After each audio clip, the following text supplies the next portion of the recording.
Ayon po sa datos, over the last 3 years pala, talagang pamahal na ng pamahal ang healthcare benefit costs. And I was kanina, tama ba ako in saying ang talagang pinaka-apekto dito yung mga HMO, yung mga health maintenance organizations natin with this significant increase na kung 2022, they lost 1.433 billion, ang 2023 loss nila ay 4.269 billion. Kung ganun po kalaki ang loss o pagkalugi ng mga HMO, ano ang epekto sa mga private hospitals nitong datos na ito, Dr. De Grano?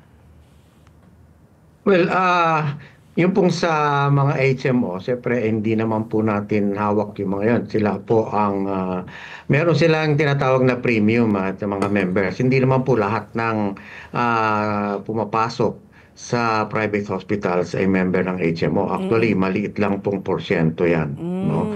So, kung apektado po sila, well, sa tingin ko, dahil nga po, pero ano yun siyempre, tumataas po talaga ang hospitalization cost ngayon. No? At alam niyo naman po kung bakit. Dahil sa inflation, tumaas ang cost ng mga gamot, etc., pangasweldo ng ating mga staff. And yun po ay alam natin na ganoon talaga mangyayari. Ngayon, kung wala pong HMO, yun ang mas mahirap. Po? Kasi talagang tataas po ang hospitalization cost nila. Especially po sa mga pribadong hospital. Kasi ang mga pribadong hospital po ay hindi subsidized ng gobyerno. No? So, nag-rely lang po kami sa mga services na ino-offer ng ating mga pribadong ospital. At pag tumaas po itong mga ito, ang mga ating tinatawag na cost or expenses, natural po na tataas ang hospitalization cost ng ating mga pasyente.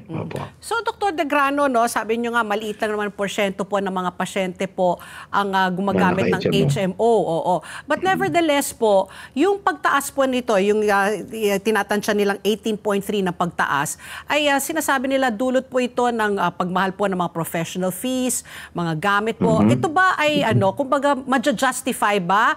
Or sa tingin nyo po ay hindi dapat karapat-dapat na ganito po kataas ang itataas? Kasi nga may mga di ba, yung mga professional fees, may nabasa po ako doble, parang 100% po ang itataas. Kung dating 500 ang consultation, 1,000 na. Ano ba ngayon ang norm dito po pagdating po sa medical? Ganun po talaga.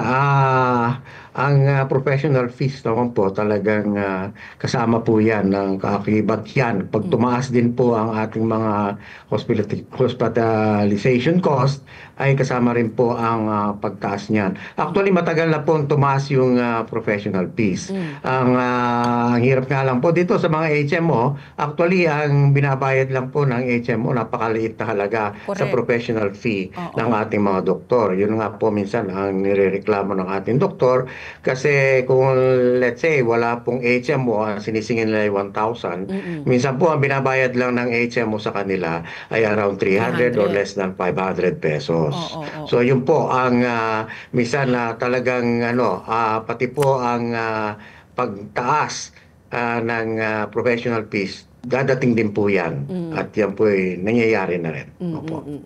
Okay, so itong mga itong mga pagtataas po ng mga rates po, nakikita po natin ay does that go without saying na tataas rin po ang premium na babayaran po ng mga customer, ng mga ng kumukuha po ng HMO?